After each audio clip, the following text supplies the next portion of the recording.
Meus irmãos, graça e paz em Cristo Jesus. Amém? É realmente uma grande alegria poder estar visitando esta amada igreja neste final de semana.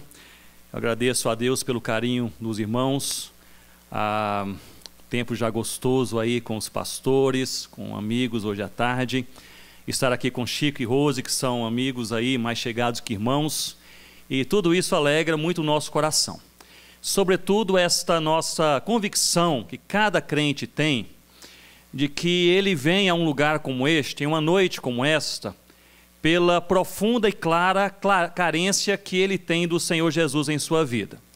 E talvez seja este aí um ponto que todos nós temos realmente em comum neste momento. Somos pessoas diferentes, contextos diferentes, temos alvos e funções diferentes, mas todos nós aqui nesta noite somos plenamente carentes da graça do Senhor Jesus em nossas vidas. E é por isso que nós olhamos para a palavra, não apenas para cumprirmos uma tradição da igreja de comemoração de seu aniversário, não apenas para reunirmos e revermos irmãos queridos, mas nós olhamos para a palavra com esta carência, com esta expectativa, com esta oração clara em nossos corações, de que Deus uma vez mais nos fale, nos conduza, nos quebre, nos alimente, nos anime. Pelo que nós ouvimos já nessa noite, já estamos alimentados. Poderíamos voltar para as nossas casas, aí alimentados, desafiados, certos que o Senhor nos visitou. E eu gostaria que você pudesse abrir uma vez mais a sua Bíblia comigo nesta noite em Efésios. Efésios capítulo 6, nós leremos a palavra do Senhor. Neste capítulo, Efésios capítulo 6, leremos a partir do versículo 12. Efésios capítulo 6, a partir do versículo 12. Foster, em seu livro Dinheiro, Sexo e Poder, não sei quantas pessoas já leram este fascinante livro de Foster. Ele nos fala que a sede do problema, do pecado na vida do crente está não no elemento dinheiro, sexo e poder, mas no seu excesso. Ou seja, o problema do sexo não é o sexo, mas é a luxúria. O problema do dinheiro não é o dinheiro, mas é a ganância. O problema do poder não é puramente o poder, mas é a manipulação. Então, neste excesso, nós encontramos puramente o reflexo da nossa carnalidade, da nossa fraqueza e da nossa tendência natural ao pecado. Ao final deste livro, em sua conclusão, o Foster nos diz que nós somos todos potencialmente fracos. E esta é uma verdade que nos acompanha todos os dias. Nós estamos aqui, se estamos de pé, é pela graça de Deus. Se estamos em santidade, é pela misericórdia de Jesus. Se estamos firmes na fé, é porque Deus nos segura em sua mão de poder e graça. Porque nós somos todos potencialmente fracos, tendentes ao pecado. E é sobre isso justamente que Paulo escreve a essa igreja em Éfeso.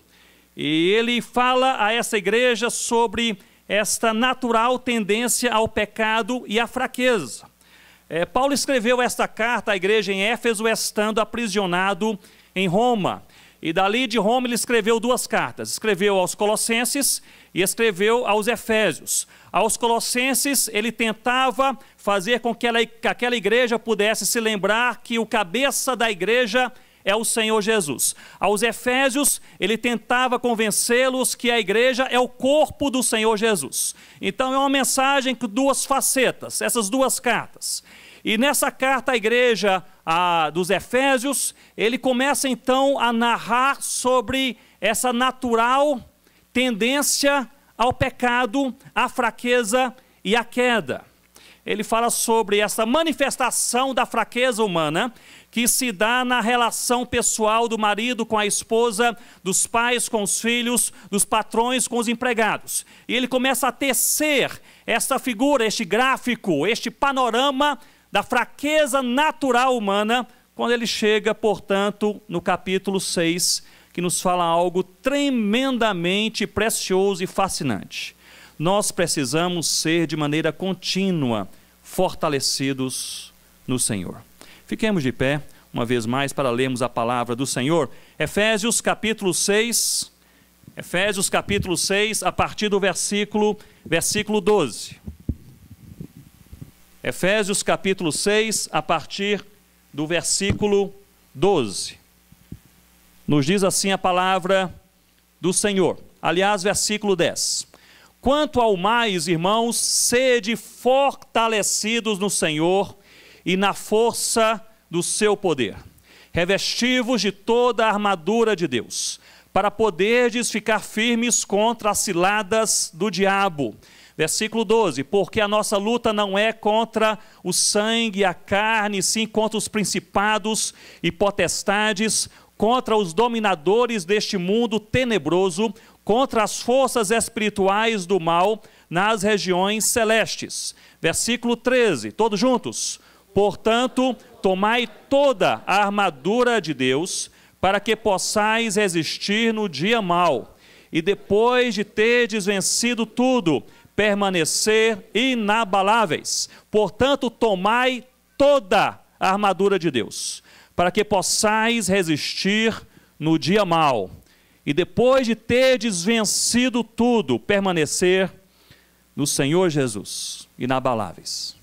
Deus, a nossa oração nessa noite é uma oração de carência, carência que cada um de nós abriga em seu coração. Carência da tua graça, da tua presença, do teu quebrantar, da tua condução, do teu envio, do teu ânimo, do teu encorajamento, carência do teu perdão. Ó Deus, nós estamos aqui reunidos como igreja uma vez mais nessa noite, olhando para o Senhor e olhando para a tua palavra. E a nossa expectativa e oração é justamente esta, que o Senhor possa, por um lado, quebrantar o nosso coração, por outro lado, nos animar a seguir a tua vontade. Ó Deus, como o Senhor falou a essa igreja em Éfeso, há 2000 anos atrás, o Senhor também pode falar conosco nesta noite. Essa é a nossa oração em nome do Senhor Jesus. Amém, ó Deus. Podem se assentar, irmãos, mantenham suas Bíblias abertas comigo. Neste texto, em Efésios, capítulo 6, quando Paulo nos fala a respeito desta fraqueza espiritual. Nós somos todos potencialmente fracos. Nós somos fracos, irmãos, potencialmente em nossa postura moral, uma fraqueza moral que convive, que coabita, que transita, que caminha conosco diariamente. Ninguém precisa acordar numa segunda-feira pela manhã pensando assim: eu preciso anotar em minha agenda que hoje eu vou pecar. Ninguém precisa planejar o pecado, se esforçar para pecar. Ninguém precisa fazer um curso, um treinamento intensivo de como pecar, porque é parte da nossa natureza, da nossa fragilidade, da nossa fraqueza moral pecar. Paulo nos expõe aqui nessa carta tremenda, profunda, à igreja, aos Efésios, que nós somos moralmente fracos, nós somos também fisicamente fracos. Nós éramos jovens, não somos tão jovens como antigamente. Chico aí nos falou sobre um mapeamento que fizemos aí alguns anos atrás, embrenhando nos rios da Amazônia, ali naquela região de mata. Eu me lembro que quando eu fazia estes mapeamentos, às vezes 5, 10, 15 dias na mata, eu voltava para casa, dormia uma noite, no dia seguinte estava pronto, revigorado. Hoje não é mais assim, fica uma semana quebrado, prostrado. Porque nós somos potencialmente e naturalmente, fisicamente fracos. A nossa fraqueza é uma fraqueza natural, moral, uma fraqueza natural física, uma fraqueza natural emocional. E uma das manifestações mais claras e contemporâneas da nossa fraqueza emocional é a tendência à ansiedade. A ansiedade poderia ser, talvez, conceituada mais ou menos assim: é a tendência que nós temos de nos preocuparmos com tragédias que nunca irão acontecer em nossas vidas. Isso é ansiedade. É você saber que Deus controla a sua vida, saber que Deus foi bondoso no passado, amanhã não será diferente, e mesmo assim não dormir à noite por um problema que está aí ao redor da sua casa, da sua família, da sua mente e do seu coração. Isso porque a nossa fraqueza, essa fraqueza humana, natural, não é apenas moral e física, mas ela é também emocional. Mas há uma outra postura, uma outra abordagem quanto à fraqueza humana, que é justamente a fraqueza espiritual. É justamente sobre isso que Paulo, ele conversa, ele fala. A igreja em Éfeso nos fala a respeito desta nossa fraqueza espiritual. Nos diz que nós somos confrontados nos nossos relacionamentos. O marido com a esposa, os pais com os filhos, os patrões com os empregados, os conhecidos com os desconhecidos, pessoas de dentro, pessoas de fora. E nestes problemas da vida, nestes conflitos relacionais, nós percebemos que a raiz mais profunda da nossa fraqueza é justamente espiritual. E aí Paulo começa agora, meus irmãos, a nos ensinar no capítulo 6. Capítulo 6, versículo 10. Depois de expor sobre os conflitos da vida, depois de falar sobre os problemas relacionais, depois de mencionar que nós somos fracos fisicamente, moralmente, emocionalmente, espiritualmente, no versículo 10, Paulo nos exorta dizendo quanto ao mais. A expressão grega aqui poderia ser talvez mais literalmente traduzida por finalmente, ou seja, depois de tudo isso tendo sido bem explicado e falado, finalmente, sede fortalecidos no Senhor e na força do seu poder. Sede fortalecidos. Meus irmãos, todos nós carecemos de sermos fortalecidos no Senhor e na força do seu poder. Paulo aqui, meus irmãos, ele nos traz 5 motivos pelos quais nós precisamos urgentemente sermos fortalecidos no Senhor. Devo compartilhar com os irmãos talvez uns 2 ou 3 desses 5 motivos. Mas o primeiro motivo está muito claro aqui no capítulo 6, logo no versículo 11 e também no versículo 12. E diz, versículo 10, quanto ao mais sede fortalecidos no Senhor e na força do seu poder. Versículo 11, revestivos de toda a armadura de Deus para poderdes ficar firmes contra as ciladas do diabo. Versículo 12, porque a nossa luta não é contra carne e sangue, mas sim contra principados e potestades, dominadores deste mundo tenebroso, as forças espirituais do mal nas regiões celestes. O primeiro motivo pelo qual nós precisamos urgentemente sermos fortalecidos no Senhor está aqui claro no versículo 11, para nós não cairmos nas ciladas do diabo. Paulo está aqui ensinando a sua igreja e relembrando a cada um de nós, no Senhor Jesus, hoje à noite, que o diabo é o nosso inimigo e ele prepara contra nós, a igreja de Cristo, ciladas, armadilhas. São coisas que estão, ambientes, propostas, tentações, possibilidades que estão perante nós todos os dias, todos os dias. E Paulo diz, só há uma receita para ficarmos firmes e de pé perante as ciladas do diabo, é sermos fortalecidos no Senhor. Porque este inimigo das nossas almas, ele está ao nosso redor como um leão a rugir, nos observando de perto, talvez aí não apenas a nossa postura relacional em casa, na igreja, mas observando e procurando a nossa fraqueza, Alguns meses atrás, eu estava assistindo um documentário no Discovery Channel, que falava a respeito de predadores na África do Sul, leões que caçavam búfalos. E os cientistas estavam ali analisando o que os leões faziam horas e horas, observando as manadas de búfalos. O que eles procuravam era apenas uma oportunidade, era apenas um momento de vitalidade, era apenas uma disposição para atacar a manada, ou havia alguma coisa mais técnica, mais científica naquela observação. E para chegar a conclusões mais técnicas, aqueles cientistas começaram agora a analisar os búfalos que eram mortos pelos leões, porque os leões ficavam ali à espreita, observando a manada de búfalos durante 4, 5, 6, até 7 horas, quando atacavam, e eles atacavam búfalos específicos. E aqueles cientistas, analisando aqueles restos dos animais mortos, eles perceberam que todos os animais mortos eram animais fracos, ou eram novos demais, ou eram velhos demais, ou estavam enfermos demais. Portanto, os leões não estavam apenas olhando, ou deixando o tempo passar, eles estavam à procura dos fracos. Por isso, meus irmãos, o apóstolo Paulo, ele nos instrui aqui nessa noite, para nós não cairmos na cilada do diabo, só há uma receita: nós sermos fortalecidos no Senhor. Fortalecidos no Senhor, no seu coração, na sua fé, no seu relacionamento, na sua vida devocional, na sua relação com a esposa, com o marido, com o pai, com o filho, com o conhecido, com o patrão, na sua postura ética, na sua santidade, na sua vida de busca a Deus, na leitura da palavra. Fortalecer o coração.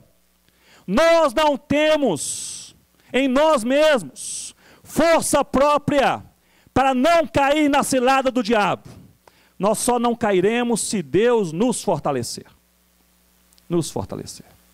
Talvez a maior mentira que o diabo tenta nos contar a cada dia é que nós somos autossuficientes. Mas você é crente já há 25 anos. Não precisa mais ter aquela vida devocional como tinha no passado. Mas você é até um missionário, um pastor, pregador da palavra, não precisa mais buscar a Deus como fazia no passado. Mas você conhece a palavra de Deus, você que ensina na escola dominical, você que canta no coral, você que ministra o louvor, não precisa mais de quebrantamento, de cuidado, de palavra, de oração, de busca, de avivamento. Você é autossuficiente, você dá conta do recado, você sabe o que é certo e o que é errado. Você reconhece as artimanhas do diabo e pode fugir sozinho dessas artimanhas. Esta talvez é realmente a maior mentira que o inimigo tenta colocar na nossa mente, no nosso coração, todos os dias. Só há uma receita contra a queda nas armadilhas que o diabo impõe sobre nós.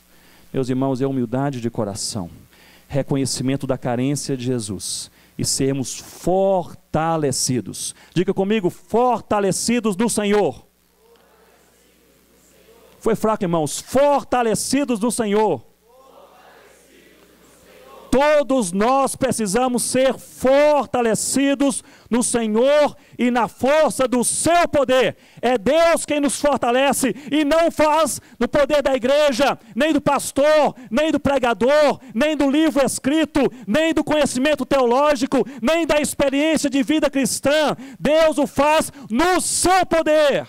Se Deus com o seu poder não nos fortalecer, nós cairemos. É simples assim. Cairemos nas armadilhas do diabo.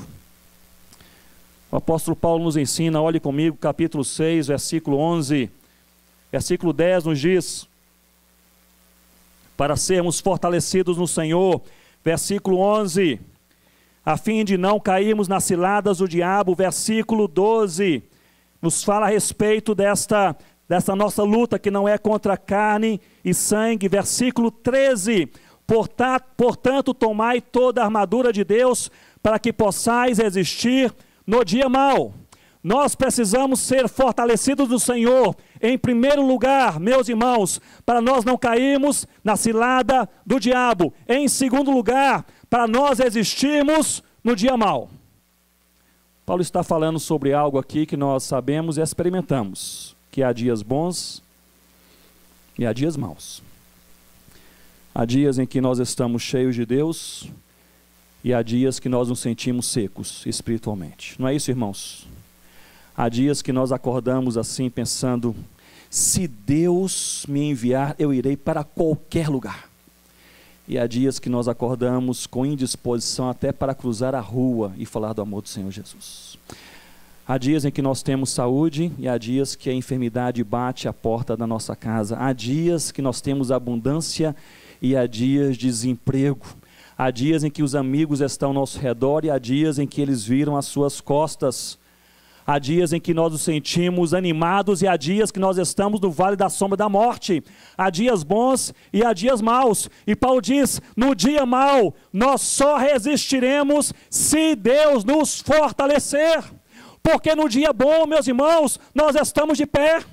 No dia bom, qualquer abraço já nos é suficiente. No dia bom, qualquer palavra nos anima. No dia em que a igreja vai bem, o ministério vai bem, a família vai bem, a saúde vai bem. No dia em que o campo missionário frutifica, em que as portas estão abertas, em que a oração é respondida, no dia bom, qualquer coisa nos impulsiona, mas no dia mau, só a força do Senhor nos mantém de pé. No dia mau. Paulo aqui não está falando sobre o dia bom, está falando que há em nossas vidas, mais cedo ou mais tarde, um dia mau. Um dia em que nós estamos desanimados, desencorajados, em que nós pensamos até mesmo em desistir.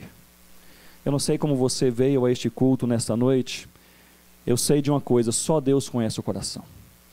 Nós podemos abraçar os irmãos do nosso lado direito, esquerdo, podemos até mesmo sorrir, podemos dar tapinhas nas costas, podemos aí até falar sobre coisas triviais, até engraçadas, mas só Deus conhece o coração.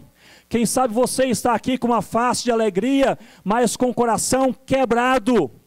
Talvez você esteja aqui com a sua fé diminuída. Talvez você está aqui nessa noite dizendo, mas meu Deus, faça alguma coisa nova em minha vida, porque não aguento mais. Talvez você esteja pensando até em desistir de alguma coisa de Deus em sua vida, se sentindo mais fraco de todos os homens. É o dia mau, o dia escuro, do vale da sombra da morte, e é nesse dia que Deus nos fortalece, é neste dia que Deus nos levanta, é neste dia que Deus nos inspira, é neste dia que Deus nos perdoa e nos dá uma nova vida no Senhor Jesus. Deus é especialista em levantar o caído, perdoar o pecador e animar aquele que está abatido. E Deus faz isto, meus irmãos, todos os dias. Todos os dias. Nós, no dia mau, somos revestidos da armadura de Deus para fazer a vontade de Deus. Gostaria que você rapidamente pudesse aí passear comigo em 2 versículos da palavra de Deus. O correspondente desse versículo 12, capítulo 6, versículo 12 de Efésios, que está em Lucas capítulo 11, aí nos versículos 22 e 23. Lucas capítulo 11, versículos 22 e 23. Porque apenas nesses 2 lugares aparece uma palavra no original grego que é traduzida por armadura. A palavra armadura, ela é uma palavra normalmente traduzida do termo grego kleos. Há 3 palavras gregas para armadura que são muito usadas. Mas há uma palavra para armadura que é uma palavra rara. E curiosamente, essa palavra rara, ela é utilizada apenas 2 vezes no Novo Testamento. A primeira vez está aqui em Lucas capítulo 11 e a segunda vez em Efésios capítulo 6. E há uma correlação nestes 2 textos. Porque nós vemos aqui em Lucas capítulo 11, versículo 22. Sobrevindo, porém, um mais valente do que ele, vence-o, tira-lhe o que, irmãos? A armadura em que confiava e lhe divide os despojos. A palavra grega para armadura aqui é a palavra rara que é panoplian. Panoplian não é armadura para proteção. Normalmente armaduras são feitas para proteger aquele que vai para a batalha. Então ela protege ali o corpo, os pontos vitais, a cabeça do soldado, a fim de que ele possa mais protegido batalhar. Esta é a ekleios, é a armadura mais comum, mais ordinária. Mas há uma armadura especial, conhecida como panóplia, que eram armaduras feitas para oficiais durante a guerra. Essas armaduras tinham um formato diferente e tinham uma cor diferente. E esses oficiais usavam essa armadura para que os soldados identificassem quem tinha autoridade na batalha. Então, no meio daquela batalha, corpo a corpo, aquela batalha feroz, havia ali aqueles oficiais com armaduras diferentes, coloridas, com cores diferentes, a fim de que os seus soldados pudessem entender que eles tinham autoridade para falar, hora de avançar, avançavam, hora de recuar, recuavam. Portanto, essa palavra armadura, traduzida de panóplia, não significa proteção, como nos demais versículos da Bíblia. Ela poderia ser mais literalmente traduzida por autoridade. Então não é proteção, é autoridade. Aqui no capítulo 11 de Lucas, no versículo que nós lemos, nós vemos que este, que é o Senhor Jesus, aqui diz versículo 21, quando o valente bem armado guarda a sua própria casa, ficam em segurança todos os seus bens. Versículo 22, sobrevindo, porém, o mais valente do que ele, é o Senhor Jesus. Vence-o, tira-lhe a armadura, a panóplia, a autoridade na qual confiava, e lhe divide os despojos. Então Jesus, ele combate o diabo em Lucas capítulo 11, lhe retira a armadura, a panóplia, a autoridade na qual o diabo confiava. Agora, voltem comigo em Efésios capítulo 6. Efésios capítulo 6, no versículo 11. Nos diz assim, revestivos de toda o que, irmãos? A armadura de Deus. Aqui a expressão panóplia tuteu, a armadura que pertence a Deus, é a mesma expressão, a autoridade. Se nós olharmos para Lucas capítulo 11 e Efésios capítulo 6, nós entenderemos de maneira mais completa essa teologia bíblica da autoridade. Em Lucas capítulo 11, Jesus ele combate, ele vence o diabo, lhe retira a armadura, a autoridade da qual ele confiava. E em Efésios capítulo 6, ele reveste a sua igreja, que somos nós, desta autoridade, dessa panóplia, dessa armadura de Deus. Isso significa, meus irmãos, que nós temos autoridade de Deus espiritual em nossas vidas. Agora entendam comigo uma coisa que talvez seja a mais importante dessa teologia bíblica de autoridade. A igreja de Cristo só tem autoridade de Deus para fazer uma coisa apenas, a vontade de Deus.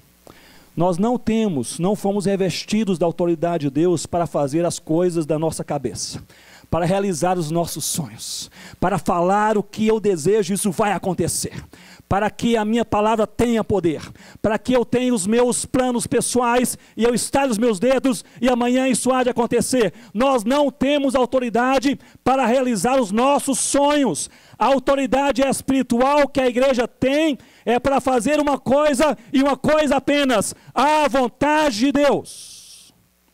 Eu até arriscaria dizer que quem não está na vontade de Deus, continua crente, se é crente, mas não tem autoridade de Deus para o que está fazendo. Muitas vezes o que nós estamos fazendo não é abençoado por Deus, não por outro motivo, mas por este motivo simples.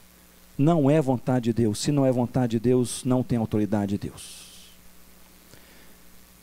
Nós somos fortalecidos do Senhor, em primeiro lugar, para nós não cairmos nas ciladas do diabo, e em segundo lugar, para nós resistirmos no dia mau, pois há dia bom e há dia mau. Meus irmãos, eu começo sempre a ler esse texto e pensar que Paulo ele escreve essa carta aos Efésios sempre quase sempre utilizando os verbos de maneira mais contínua, nos dando a entender que a vida cristã é uma caminhada, que a experiência cristã é um passo a passo, que esta resistência no dia mau não é algo que acontece uma vez em nossas vidas, mas deve acontecer sempre. Ou seja, nós precisamos estar fortalecidos o suficiente para resistir a qualquer dia mau que suceda em nossas vidas. Martinho Lutero, ele é citado no livro Glory to Glory, de glória em glória, e ele fala a respeito dessa experiência cristã continuada, e ele diz assim, eu leio para os irmãos: esta vida não é justiça, mas crescimento em justiça, não é saúde, mas cura, não é ser, mas se tornar, não é descansar, mas é exercitar. Ainda não somos o que seremos, mas estamos prosseguindo nessa direção. O processo ainda não está terminado, mas vai prosseguindo. Não é o final, mas é a estrada. Todas as coisas ainda não brilham em glória, mas todas as coisas vão sendo purificadas. Nós estamos no caminho, e neste caminho, para resistir ao dia mau, nós precisamos ser fortalecidos do Senhor diariamente. Diga comigo, diariamente. A porção que nós temos hoje serve para hoje. Amanhã cedo, as misericórdias do Senhor são renovadas, nós precisamos buscar novamente a Deus. Amanhã cedo, coração nosso carnal tende ao pecado, como tende ao pecado hoje, precisamos da graça de Jesus. Amanhã cedo, para resistirmos ao dia mau que ainda virá, talvez amanhã, depois de amanhã, daqui a 1 ano, daqui a 5 anos, eu não sei, nós precisamos estar diariamente fortalecidos no Senhor. Por isso Martinho Lutero nos diz, não é o final, eu gosto muito dessa parte, ele diz, não é o final, é a estrada. Nós estamos na estrada, e na estrada precisamos caminhar sendo fortalecidos no Senhor, porque nós não sabemos quando o dia mau há de chegar, nós não sabemos. Quantos aqui, quem sabe, estão aí se lembrando que foram surpreendidos pelo dia mau quando menos esperavam? A notícia que chegou do hospital, é uma palavra que chegou do seu chefe no trabalho, é uma situação na sua vida pessoal, moral, que você não esperava. Nesse dia, se estivermos fortalecidos no Senhor, nós iremos glorificar o Senhor. Glorificar o Senhor. Não sei quantas pessoas aqui acompanham a missão Portas Abertas e outras missões que lidam e encorajam a igreja perseguida. Mas um jornalista cristão, ele, alguns poucos anos atrás, ele relatou a história de o que seria um juiz federal aqui no Brasil. É uma função parecida, mas na China, ele seria um juiz federal chinês, de uma cidade do interior da China, do centro da China. Este juiz federal chinês, ele cristão, ama o Senhor Jesus, ele começou a falar tanto de Jesus que incomodou algumas pessoas, e até mesmo no seu trabalho, 2 ou 3 vezes, ele não se conteve, falou de Jesus para as pessoas que estavam ali, e lhe foi dada uma ordem de prisão. Mas o governo daquele município, que seria para nós o município, daquela parte da China, não queria apenas prender aquele juiz federal cristão, queria fazer dele um exemplo. Não apenas prendê-lo, mas humilhá-lo e, por meio dessa experiência, intimidar outros cristãos daquela cidade. Então resolveram, em um horário nobre, em que as pessoas estavam ali no meio da tarde, no comércio e assim por diante, resolveram enviar ali uma escolta de soldados que iria prender aquele juiz, algemar aquele juiz e fazer o juiz andar, então ali por toda a cidade, passando pelo centro da cidade até a prisão, onde ficaria do outro lado da cidade, iria a pé. E a intenção era clara, de intimidar, não apenas o juiz, mas especialmente os cristãos que estavam ali naquela cidade. E um jornalista cristão estava presente nessa cidade, e soube dessa prisão, e correu para a rua principal da cidade, e as multidões começaram a se aglomerar naquelas ruas, porque o burburinho era este, aquele grande juiz, famoso juiz chinês, cristão, foi preso, e passará por aqui. E aquele jornalista cristão narra aquela caminhada, em que aquele juiz, ele aponta lá na cabeça daquela rua, daquela avenida, e ele vem escoltado pelos soldados, e o jornalista, ele diz o seguinte: os soldados que escoltavam o juiz estavam tão envergonhados de prenderem um homem justo, íntegro, e um homem de Deus, que eles caminhavam escoltando o juiz, mas estavam cabisbaixos, envergonhados, constrangidos. A multidão dos chineses que estavam ali ao longo daquela avenida, aquela multidão estava tão constrangida, envergonhada de ver aquele homem importante, justo, íntegro e cristão, algemado, que aquela multidão também abaixou a sua cabeça, constrangida, envergonhada.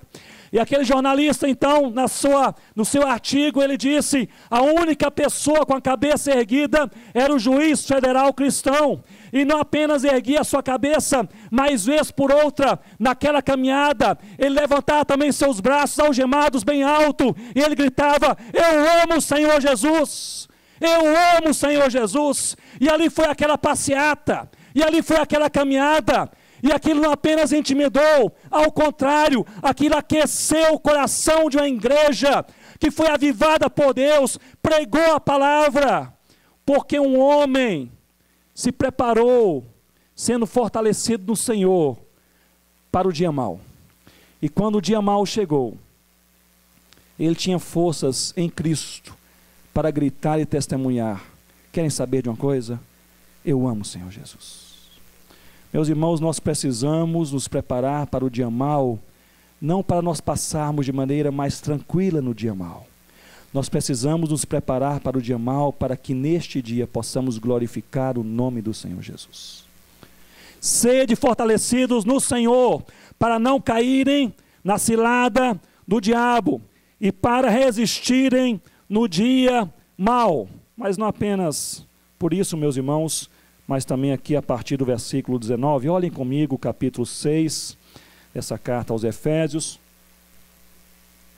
Paulo nos fala aqui sobre a armadura de Deus, e não vou detalhar sobre estes elementos, mas aqui no versículo 18 ele diz: com toda oração e súplica, orando em todo tempo no Espírito, e para isso vigiando com toda perseverança e súplica por todos os santos.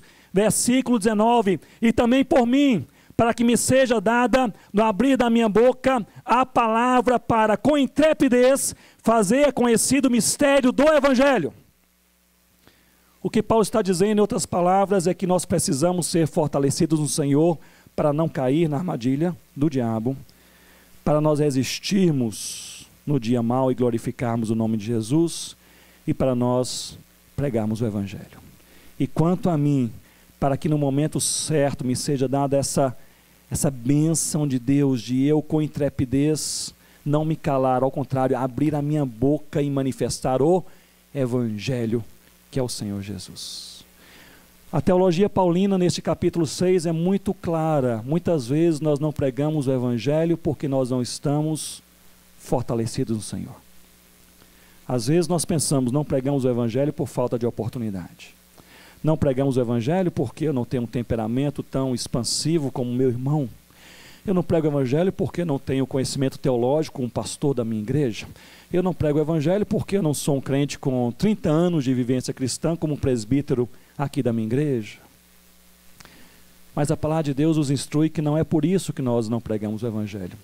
Nós não pregamos o Evangelho porque nós estamos fracos na fé.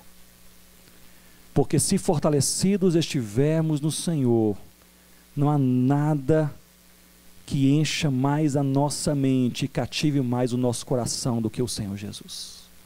Se fortalecidos no Senhor, nós falaremos Jesus sem nem planejar. Se fortalecidos no Senhor, Jesus se tornará o último pensamento da nossa mente ao dormir e o primeiro pensamento ao acordar. Se fortalecidos no Senhor, nós falaremos Jesus, proclamaremos este mistério da salvação, do Evangelho, porque é isso que enche o nosso coração, é isso que enche a nossa mente e é isso que enche também os nossos lábios. Paulo, portanto, está talvez escrevendo para essa igreja em Éfeso, mas pensando sobre a sua própria vida e o seu próprio ministério. Eu preciso ser diariamente fortalecido no Senhor para não cair, fortalecido no Senhor para resistir quando o dia mau chegar. E Paulo está preso, esperando o dia mau chegar. Ser fortalecido no Senhor para proclamar o Evangelho com intrepidez, porque essa intrepidez não vem de temperamento, não vem de intencionalidade, não vem de oportunidade, não vem de conhecimento teológico. Essa intrepidez vem do poder de Deus. Um homem, uma mulher, uma criança, um jovem, um ancião, cheio do poder de Deus, fala de Deus.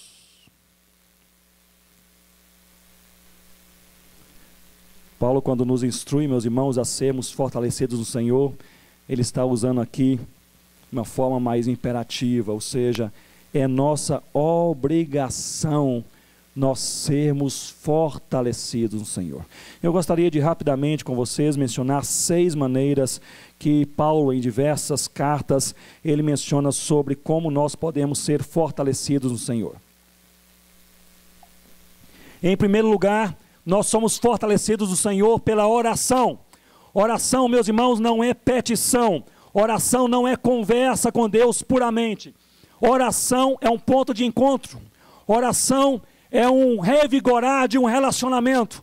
Oração é um ambiente de aproximação pessoal. Em primeiro lugar, nós nos aproximamos, aliás, nos fortalecemos no Senhor Jesus em oração.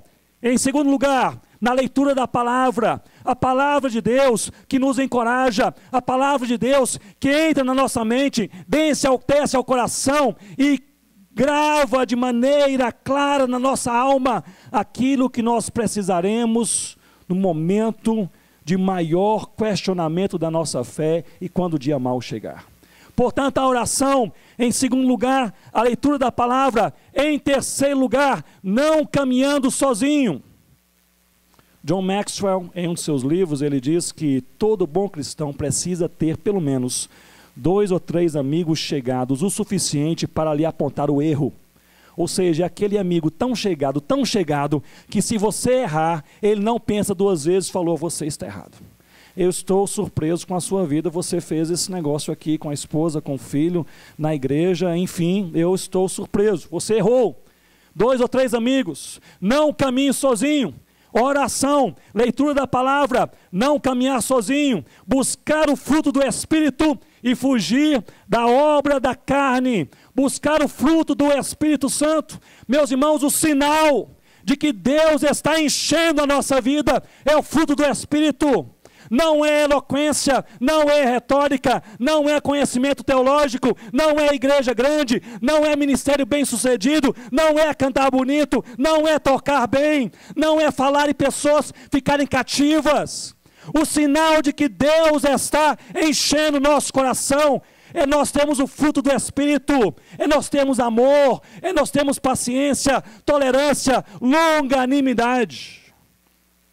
Pensando no fruto do Espírito, deixe-me apenas pontuar uma parte do fruto do Espírito, que é a longanimidade.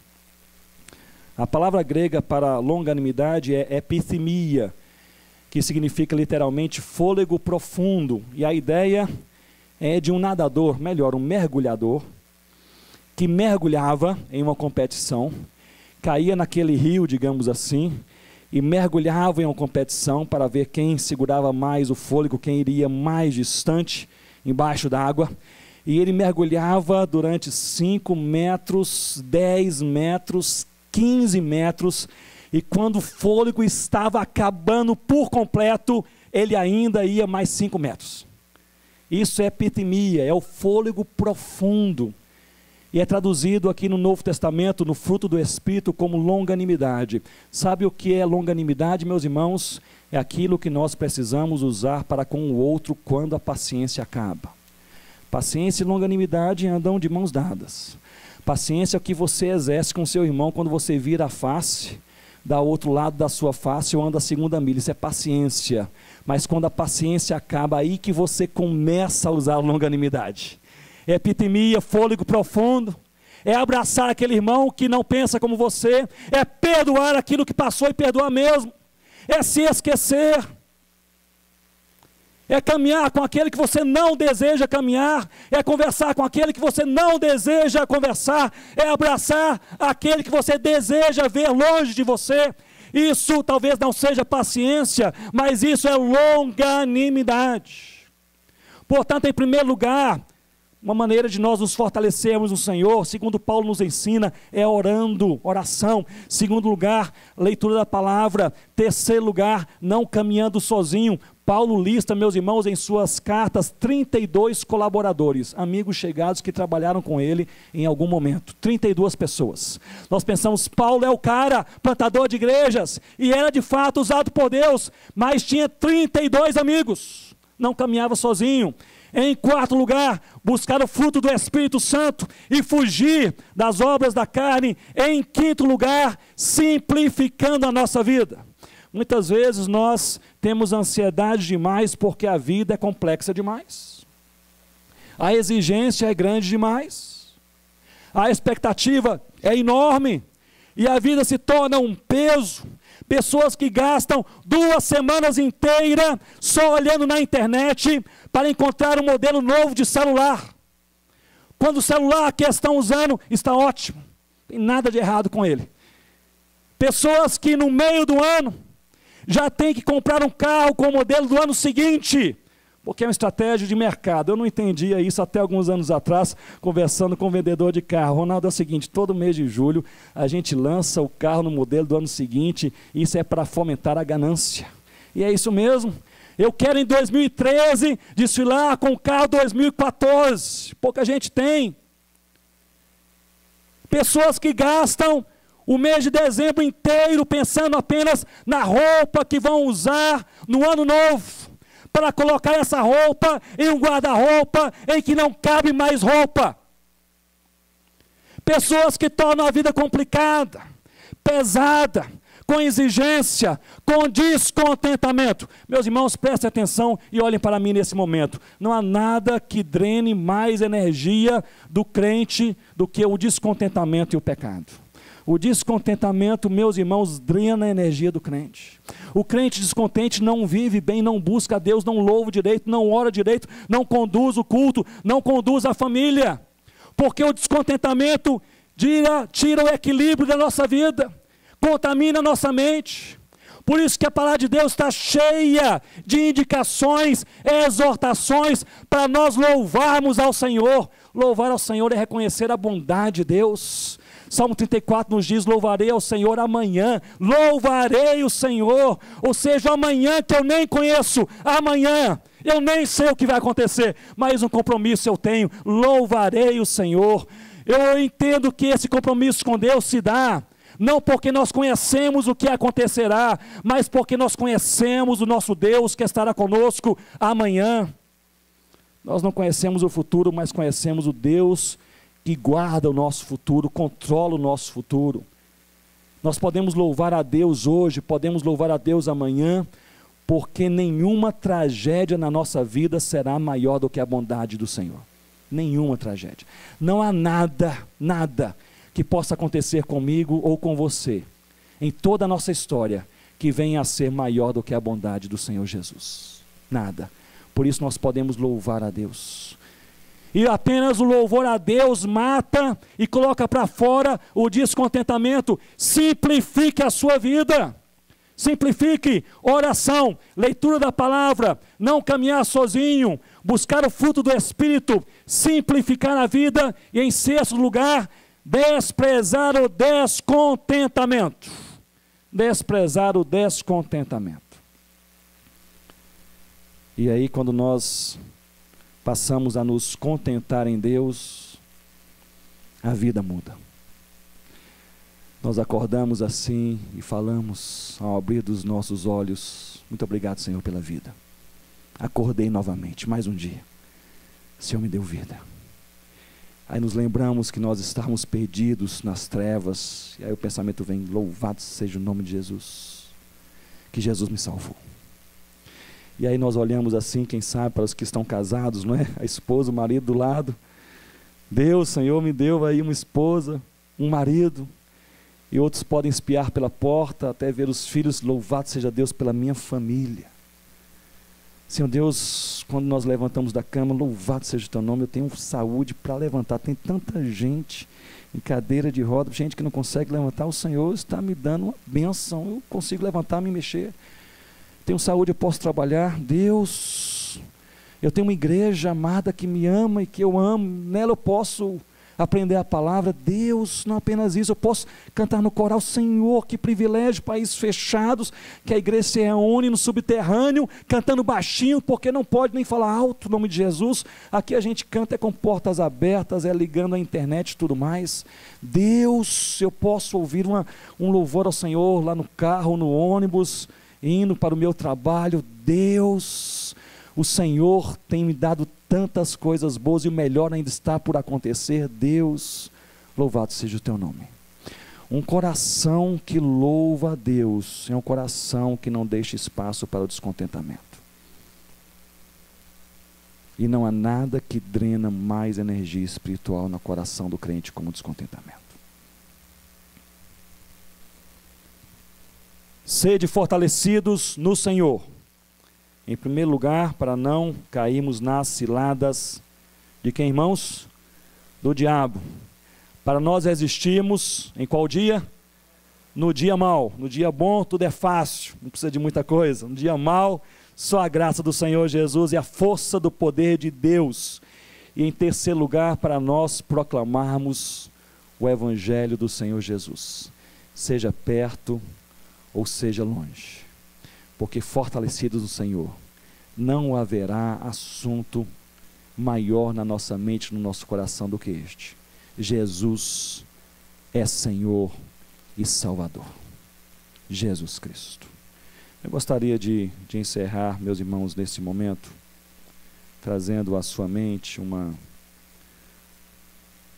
algo que aconteceu na vida de uma equipe missionária. Talvez já tenha até partilhado, alguns irmãos tenham ouvido, mas isso enche meu coração ao ler e reler essa biografia de um grupo de missionários, esses missionários ligados à missão Asas de Socorro. Na década de 50, esses 4 jovens são despertados por Deus para a obra missionária. Aliás, um deles, o Jim Elliot, ele frequenta o mesmo seminário teológico nos Estados Unidos do Dr. Russell Shedd, colega ali contemporâneo. E Deus, ele faz um avivamento enorme naquele seminário e chama o Shedd para vir ao Brasil e envia o Jim Elliot para ir para o Equador. E o Jim Elliot, ele é um líder nato, um homem de Deus, e é uma bênção, um jovenzinho, pastor, mas uma bênção na sua igreja local nos Estados Unidos. Ele é enviado com seus companheiros para o Equador e lá querem alcançar uma etnia indígena, os Auca, o povo Auca. E ali, como pilotos de Asas de Socorro, eles começam a pesquisar aquela etnia. Tem notícias que outras pessoas que chegaram próximo àquela etnia haviam sido atacadas no passado, mas eles vão em oração, deixam as esposas na base de Asas de Socorro, com já os filhos ainda pequenininhos, todos jovens, e até que fazem contato com a tribo Auca, e ali começa a fazer aquele aprendizado da língua, aquela observação da cultura. E essa etnia que pouco havia visto uma pessoa de fora, um não indígena, recebe aqueles 4 jovens. Eles chegam até a voar, a dar umas voltas de avião com alguns Auca ali para mostrar o que era o avião, etc. E passam vários meses e começam ali a perceber que os indígenas agora já os recebem melhor, já estão ali entrando em suas casas, comendo a mesma comida e assim por diante. Mas o Jim Elliot, ele começa a perceber também, por outro lado, a possibilidade de alguma hostilidade. E ele escreve uma carta para a sua igreja local nos Estados Unidos da América, dizendo: orem por nós, porque apesar das portas abertas, eu sinto que há possibilidade de hostilidade.